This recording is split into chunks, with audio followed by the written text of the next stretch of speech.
हाणे असांजे विच में असांजे नासिक देवलालीअ जी ख़ासि शख्सियत श्रीमती रितिका कालाणी, असांजी जेकी दीदी आई आहे इहा चेयरमैन आहे अखिल भारतीय सिंधी सभा जी, नासिक जी चेयरमैन आहे। ऐं chairman Ritika Bhavishka culture forum, असांजे दीदी नासिक जे अंदरि ॾाढो कमु कयो अथई। ऐं मां हिकु नंढो परिचय सिर्फ़ु ॾींदोमान। असांजा जेके दीदी जा मिस्टर आहिनि माना असांजा कन्नू सेठ कालानी,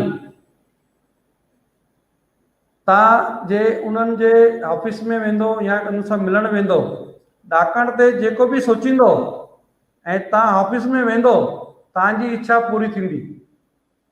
माना थोरे जे अंदरि सम्झी वञो त असांजा कन्नू सेठ सिंधी समाज जे अंदरि कंहिं बि ॻाल्हि लाइ कॾहिं बि न चवंदा आहिनि ऐं सभिनि खां पहिरियों अची अॻियां बीहंदा आहिनि, तव्हांखे छा खपे, कीअं खपे, छा कयां। ऐं असांजे हिते उन्हनि हिकु कॉलेज बि खोलण जे अंदरि ॾाढी वॾी मदद कई आहे। मां उन्हनि खे धन्यवाद थो ॾियां ऐं उन्हनि जी श्रीमती माना असांजी दीदी, मां उन्हनि खे बि धन्यवाद थो ॾियां। उहा बि उन्हनि जे कंधे सां कंधो खणी करे बीहंदी आहे। ऐं ॿी ॻाल्हि ॿुधाईंदुसि त असांजो सेठ ईअं कमु कंदो आहे जे साॼे हथु कमु कयईं त खाॿे हथ खे बि ख़बर न हूंदी आहे। कुझु कम एॾा ईअं हूंदा आहिनि दीदीअ खे बि ख़बर न हूंदी आहे। असां थी ईंदा आहियूं पोइ दीदीअ खे चवंदा दीदी असां सेठ वटि वियासीं, हे कमु करे आयासीं। दीदी चवंदी मूंखे ख़बर ई कान्हे। माना थोरे में घणो परिचय आहे दीदी। हाणे तव्हां थोरो पंहिंजो जेको नासिक जे अंदरि तव्हां कमु बीहारियो आहे सिंधी समाज लाइ, ऐं दीदी हर कम जे अंदरि एक्साइटमेंट हूंदी आहे। हर कम में असां को प्रोग्राम ठाहियूं ऐं दीदीअ खे ॿुधायूं त दीदीअ जा ईअं फ़ोन अचणु शुरू थी वेंदो आहे। कॾहिं कॾहिं लॻंदो आहे अरे ग़लती त न थी वई दीदी गुस्सो न कजो पर उहो हिकु कमु करण जी चाहत आहे उन्हनि में।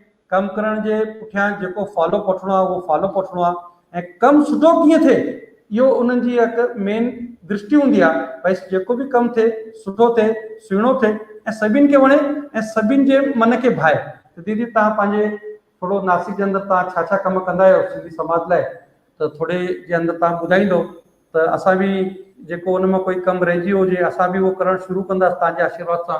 ऐं प्लीज़ तव्हां पंहिंजे बारे में थोरो ॿुधायो।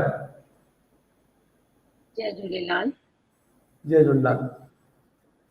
अॼु पंहिंजे हिन सिंधी समाज जो जो तव्हां प्रोग्राम कयो आहे, इतिहास में जेको सभु ॿुधायो आहे सभिनी खे, जेके जजमान कल्ह असांजे हिन प्रोग्राम में आया, जेके अॼु आयल आहिनि, उन्हनि सभिनि खे ॿुधी करे त जाम घणो असांखे बि ख़बर न हुई, जेकी ख़बर पई हुई। ऐं मां चाहियां थी जेको तव्हां हे क़दम खयो आहे NCPL वारनि, शंकर एजुकेशन सोसाइटी, पूज्य सिंधी पंचायत, इहो जाम सुहिणो कमु तव्हां कयो आहे ऐं क़ाबिले तारीफ़ आहे। ॿी ॻाल्हि इहा आहे कि जेको असांजा ईंदड़ पीढ़ी आहे हीअ सभु प्रोग्राम ॾिसंदा, हुननि खे ॿुधंदा या जेकी हुननि खे जानकारी गूगल जे तरह पहुचे थी त उन्हनि खे गर्व थींदो कि असां अॼु सिंधी आहियूं। असांजी ईंदड़ पीढ़ी अॼु जे समय में असांखे जाम सपोर्ट कंदी आहे, प्रोग्राम्स में हर कंहिं शइ में अॻियां अची असांखे सपोर्ट कंदी आहे।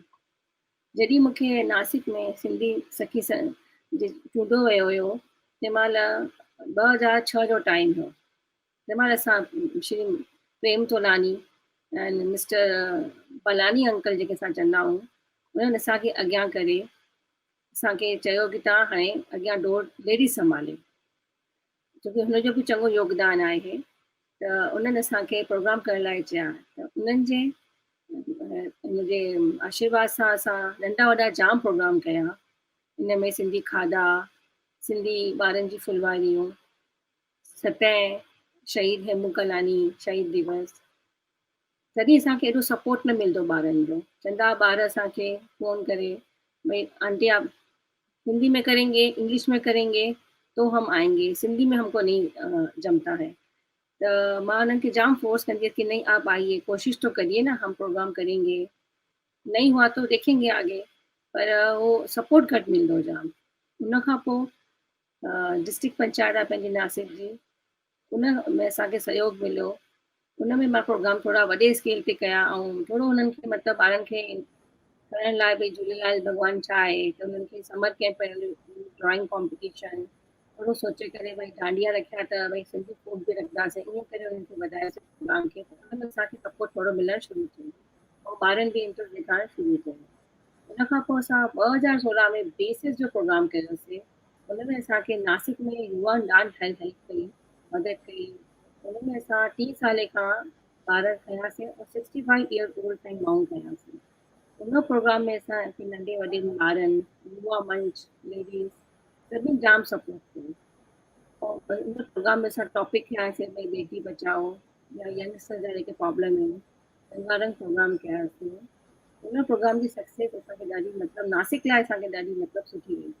हुन में 2-2.5 हज़ार माण्हू ॾिसण आया, अॻे स्क्रीन ते कयोसीं, BSS जा सभु जजमान आया, सभु आया, टीचर दादी सभु आया। उन खां पोइ असांखे पाणे फ़ोन अचण लॻा कि तव्हां हाणे नेक्स्ट प्रोग्राम कॾहिं था रखो या तव्हांखे छा हेल्प खपे। युवा पीढ़ी भई अची करे मदद करणु पाण अची चाहे थी, लेडीज़ जा प्रोग्राम आया। असां इहो सभु ॾिसी करे नासिक में मूंखे लॻे थो शायदि इंडिया में पहिरीं दफ़ो सिंधी क्रिकेट मैच रखियो। उन मैच में असांखे लेडीज़ जो चङो सपोर्ट मिलियो। उन लेडीज़ कोच बि हुओ। असांखे ख़बर बि न हुई कि नासिक में अहिड़ी लेडीज़ बि आहिनि जेको कोचिंग बि करे सघनि थियूं सिंधीअ में या रांदि करे सघनि थियूं। हुन में असांखे सुभाष हाई स्कूल जो सपोर्ट रहियो, हुननि असांखे प्लेग्राउंड ॾिनो। हुन में असांखे जाम मतिलबु नाला आया, बैडमिंटन मैच रखियोसीं। हुन खां पोइ असां एनसीपीएल सां कनेक्ट थियासीं। एनसीपीएल में मनिहाल जो असांजो प्रोग्राम असां गॾु कयोसीं। हुन में 300 ॿारनि सां रंगारंग प्रोग्राम कयूं। हुन में बि जाम असांजे मतिलबु नासिक जी तरफ़ां 300 ॿार कयनि त वॾी ॻाल्हि आहे, सिंधी ॿार। उन खां पोइ असां वरी पंहिंजो छेज डांस रखीसीं, सिंधी दिवस ते अप्रैल ॾींहुं। उन छेज डांस में बि 200 लेडीज़ अची करे स्टेज ते गॾु हुयूं। हुन में वॾी ॻाल्हि इहा थी कि पंचवटी, नासिक रोड, नासिक सिटी, देवलाली, तो नासिक खणी करे असां डांस कयोसीं। इहो पहिरियों दफ़ो थियो आहे कि सॼो नासिक अची हिकु स्टेज ते लेडीज़ डांस कयो। लेडीज़ जाम सुठे नमूने में ॾेखारियो कि भई नासिक में बि छेज डांस ईअं जीअं चइनि था कच्छ में थींदी आहे या गुजरात में थींदी आहे, पर असां महाराष्ट्र में बि करे ॾेखारीसीं। हाणे इहो आलम आहे कि ॿार अची करे पाण अची करे हेल्प कंदा आहिनि। इहो बि चवंदा आहिनि कि असां छुटियुनि ते पोइ हूंदासीं पर असां प्रोग्राम कंदासीं।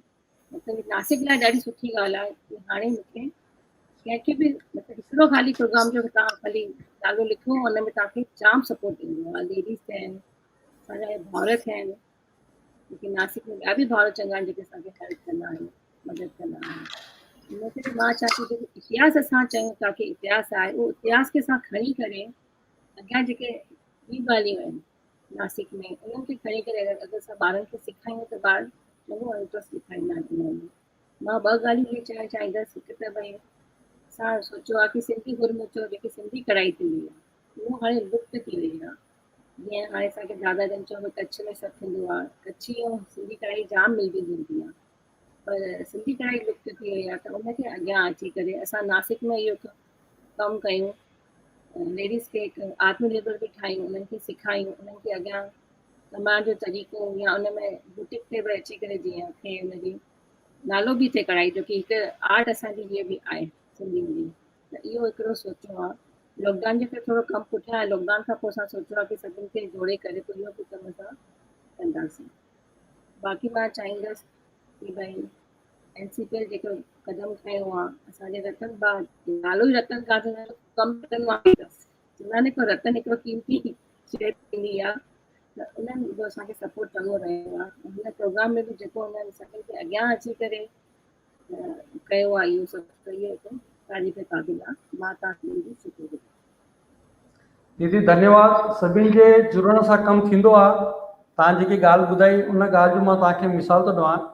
कुदरत जे अंदरि सभु शयूं आहिनि ऐं कुदरत सभु पंहिंजे पंहिंजे हिसाब सां सभु असांखे सेखारींदो आहे, पर असां उनखे ॾिसणु न चाहींदा आहियूं या ॾिसी न सघंदा आहियूं। जीअं फल थींदा आहिनि, फल सभु वणनि ते लॻंदा आहिनि। जीअं अंब थी वियो, जैतून थी वियो, जेके बि ॿिए फल आहिनि उहे वण ते लॻंदा आहिनि। ऐं कुझु फल तव्हांजा ज़मीन जा ईंदड़, उनखे जीअं फली थी वई, अदरक थी वियो या जेके कचालू वग़ैरह जेके इहे सभु ज़मीन अंदरि थींदियूं। उनजा 1-2 कारण, जेके वणनि जा फल मथे ईंदा आहिनि उहो पाण न खाईंदो आहे, विराईंदो रहंदो आहे, त उनखे माण्हू पाण ई संभालींदा आहिनि। हाणे तव्हां जेको पहिरियों कष्ट कयो पिया, माण्हुनि खे उहो सम्झणु न पियो अचे, पर हाणे तव्हां फल वांगुरु आहियो। हाणे माण्हू पाण ई तव्हांखे ईंदा, तव्हांखे खाद पाणी सभु तव्हांखे संभालींदा, छो जो उन्हें ख़बर आहे दीदी जेको करे थी असांजे लाइ थी करे। त मां तव्हांजो धन्यवाद आहे। ऐं कुदरत अंदरि इहो सभु लिखियल आहे, जेको ॾींदो उनखे सभु मिलंदो, जेको लिकाए रखंदो कुदरत उन खां छीने वठंदी आहे। जीअं फलीअ जो वणु फली ईंदी आहे कढंदी आहे, पर उनजो वणु मरी वेंदो आहे, माना उनजी उमिरि ओतिरी आहे जेतिरी उमिरि हू पंहिंजे पाण खे लिकाए थो सघे। त जेको पाण खे ज्ञान आहे उहो विराईंदासीं त वधंदो, ऐं जेको ज्ञान लिकाईंदो त उहो मरंदो। इहो सिधो सिधो कुदरत जो नियम आहे, असां उनखे ॾिसंदा न आहियूं। त इहो सॼो जीअं तव्हां आहियो, तव्हां हाणे अंबनि जा वण थी आहियो, तव्हां बरगद जा वण थी आहियो, जामनि जा वण थी आहियो, त जेको बि अचे थो पटे थो खाए थो, पंहिंजो पेट भरे थो। सदाईं तव्हां विराईंदा रहो। ऐं मां भॻवान खे विनंती कंदुसि त तव्हांखे तव्हांजे सॼे परिवार खे जेतिरो विरायो अञा 100 दफ़ा मथे अचनि त 100 ॼणा अञा अची खाइनि, ऐं भॻवानु तव्हांजी इहा इच्छा पूरी कंदो।